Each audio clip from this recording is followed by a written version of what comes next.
has to be taken into account by a human being. Being hidden variable, there is no way of controlling it, no way of attempting to control it also. By the known means, even the known variables you cannot control. Every mother-in-law is a known variable. What you can do about it?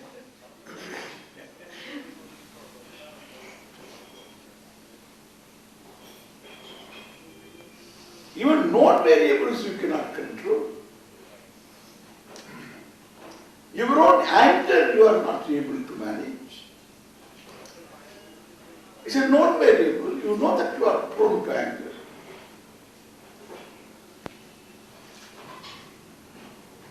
But you are not able to have any say over that. So when known variables are not in our control, the hidden variables, we don't know what they are. I gave a banana prasadam to one of the devotees who came. I gave. And this fellow wanted to eat this prasadam. And he peeled off the banana, he was about to eat. Until the fellow peeled off the banana, this monkey was waiting there. Up. Up. And then when he had done this job, because he didn't want to do the job, so when he had done this job, jumped on him, took the banana and went.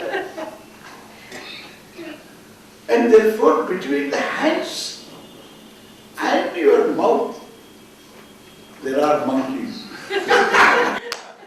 Understand? This is called hidden variable. It's a hidden variable.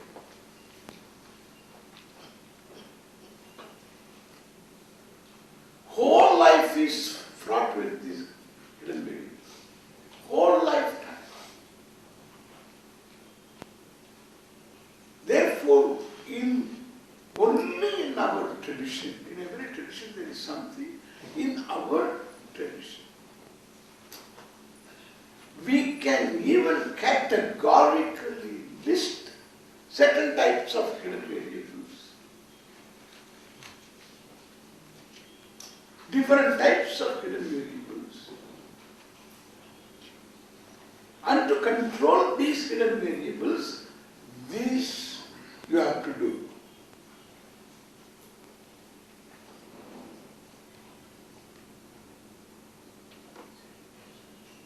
So that means you have got certain means to control the hidden variables.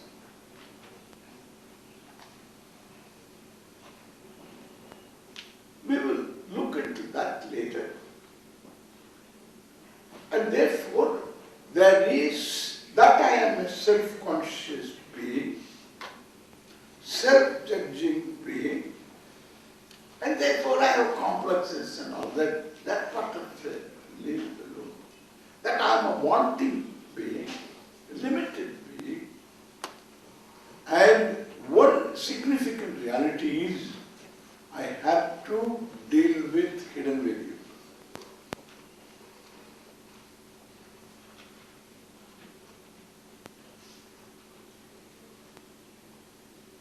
I find everybody is fallible, limited in knowledge. Anybody who is well informed, even in a given discipline, one more question the person will say, if he is a scientist, he will say, we are working on it. If he is a person who is not working on it, he will say, I don't know.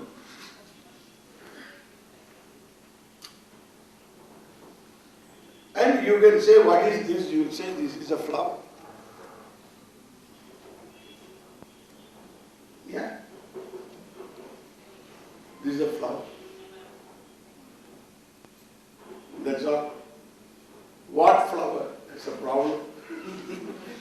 Even if you say, what is this flower? Why it is like this? Why it is not like rose? Why it smells the way it does? No. Why the petals are like this? Everything. Even if you are a botanist, you are somebody, still you have areas of ignorance. Therefore, it is safe to say, a human knowledge is up to one more question. That is what the truth is. Human knowledge is up to one more question.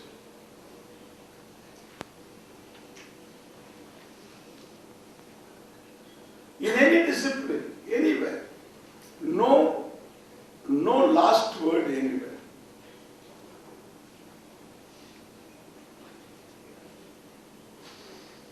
This is a human being.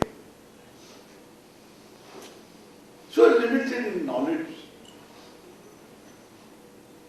limited in power, limited in health, limited in longevity, time. Are you limited?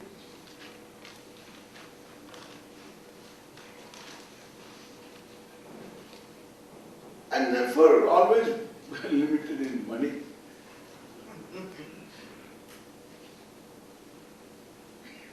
So this limited person,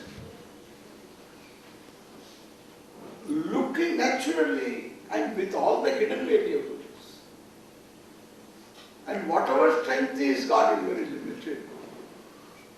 And even that limited strength, even though he can use it, he knows to hit a ball. And he has done it before. But this time, he steps out. Ball goes to the wicket keeper and he is stumped. Understand? Stumped. This getting stumped all through lifetime. One's lifetime. He is always there as a hidden variable. If one doesn't recognize this, that person is a mandu.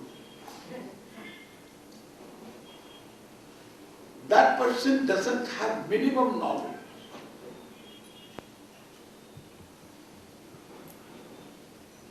This is a reality. We are not proposing anything. We are not interested in beliefs. Where we need to believe, we will believe.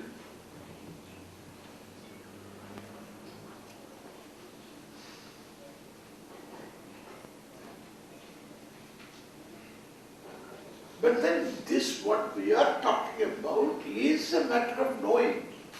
It is not a matter of belief as it was told. It's not a matter of belief for us. Including God. Believed God is always a problem.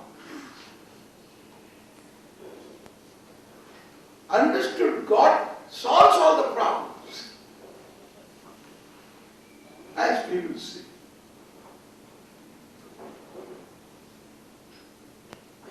Even if understanding that understanding is not complete but is adequate.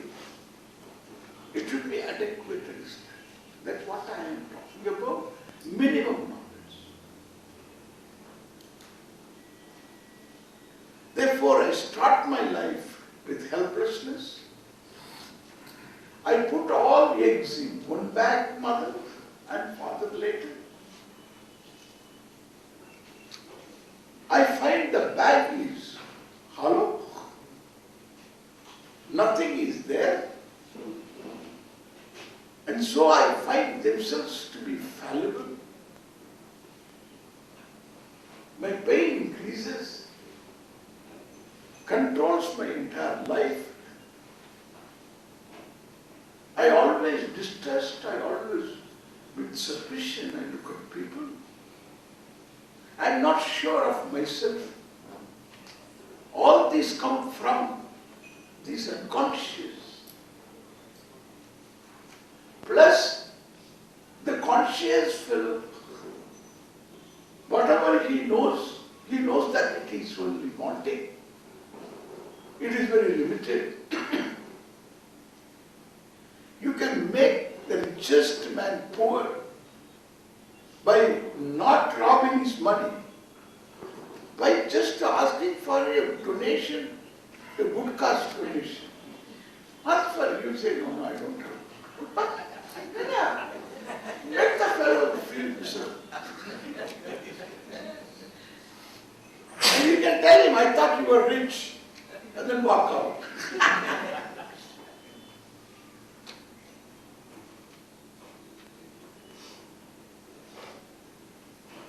Asking for a donation, the fellow becomes poor.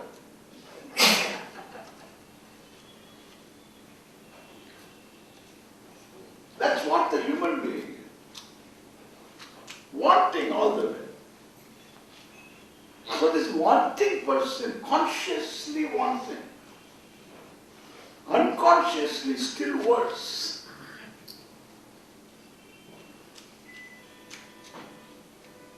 Plus, this hidden variable, even what I know I have, I am not sure whether it will work for me. One person, one Mahatma, one Swami, he prepared his samadhi. He wanted to die there only. He prepared a place for himself and the place was ready, everything was there. In fact, I helped him also to have a place. So he wanted to be there. In a samadhi, he wanted to be there and then it was all done. It's a colony. And we kept a small place for him and then we bought that place and kept it for him. And then he wanted to be there, but he died in Rishikesh. And they threw the body in Ganga. So he's gone. Understand? He was gone. He could not be here. And there was a Swami, both the Swamis, my Guru Bhais.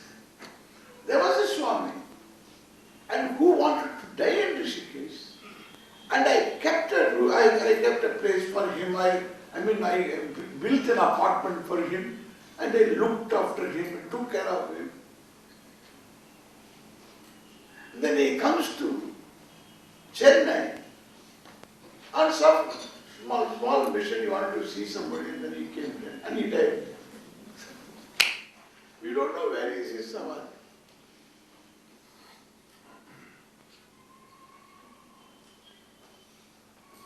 Hidden variable, understand? Hidden variable. You decide something, you prepare everything, but you are not there for it. Even a cardiologist gets a cardiac arrest. With all his knowledge, he could predict himself. This hidden variable is a grinning fact. And therefore, when can I feel secure as an individual?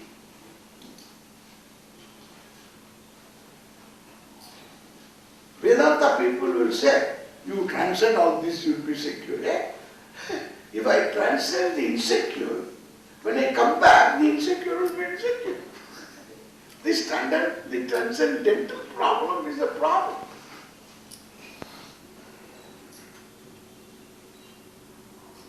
It becomes a problem of dissociation. Every psychologist criticizes that. That's not really complete Vedanta. You have to deal with this world. And you have to take into account the unconscious and the individual who feels helpless. That's a reality. And therefore, this helplessness, which implied trust, and the trust was violated, the original problem of the child, the helplessness continues. The violated trust has got to be compensated by inviolable trust. The infallible. Is that infallible? Infallibility means the presence of that person must be available all the time. My understanding of that person also must be infallible. It's not that I may have to change later because of the person's behavior. Therefore, my understanding of that person, that understanding should be infallible. Is there such a person? Our Shastra tells, yes, there is one. And there is only one. And that is what Iswara is. What? Iswara is. The immediate question is, where is he? If he is in one place, you have a problem. Same thing. Not available locally. Correct? So this inconsistency continues. Therefore, you need to understand, this is what I say, minimum knowledge is required. Otherwise, it's all just creation. It's all make-believe nonsense. Really, it doesn't help anybody. In our culture,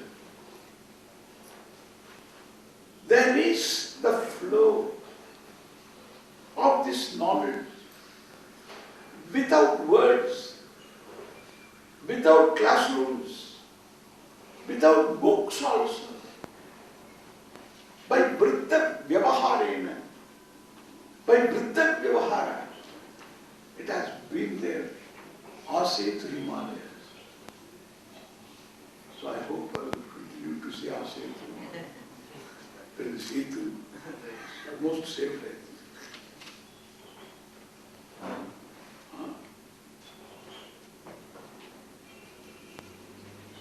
We have, you ask any villager in this country, a villager who has not yet undergone the exposure and the pressure of the roving missionaries,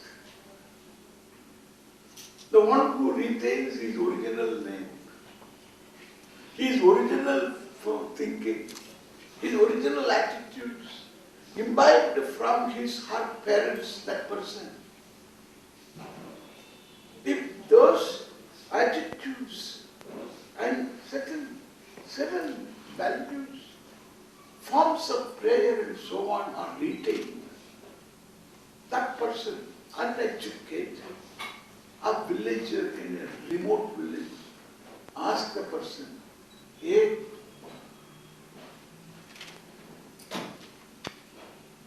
Bhagavan evade? You ask me. Bhagavan? Correct? Bhagavan evade? Yenta?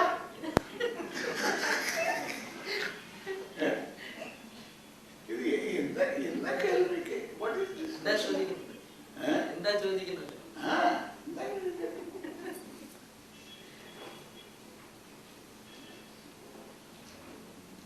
Bhagavan has got a place, Sthanam Bhagavan.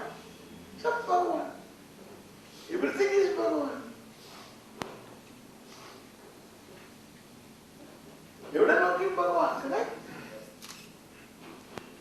That much you will say. What will you say in Malayalam? Everyone? Everywhere Bhagavan. What does he know about the Veda? The Veda says, Idam sarvam Ishvara. Ishvaraha Isha. Isha Vasyam. Ishvara Vidya sarvam.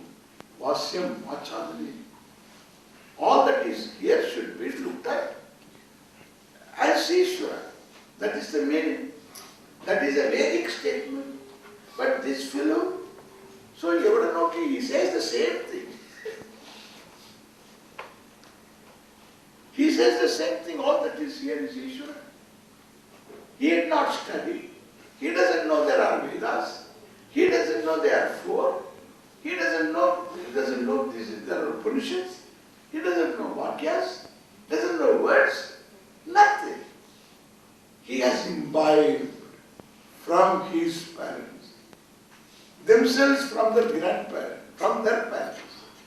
And from like this, it is parampara. Vriddha Vyavaharasya. The contribution of Vriddha Vyavahara is amazing.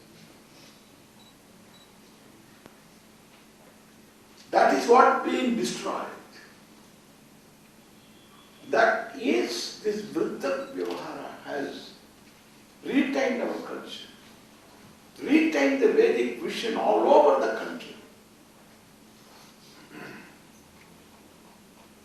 And we never tried to change their mode of worship, their altar of worship. We never change. Why? Because we accept that also as valid.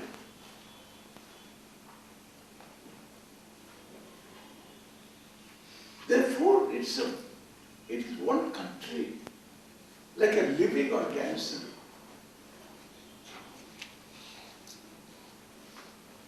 Wherein this particular vision is there. He may not understand all of it, but he has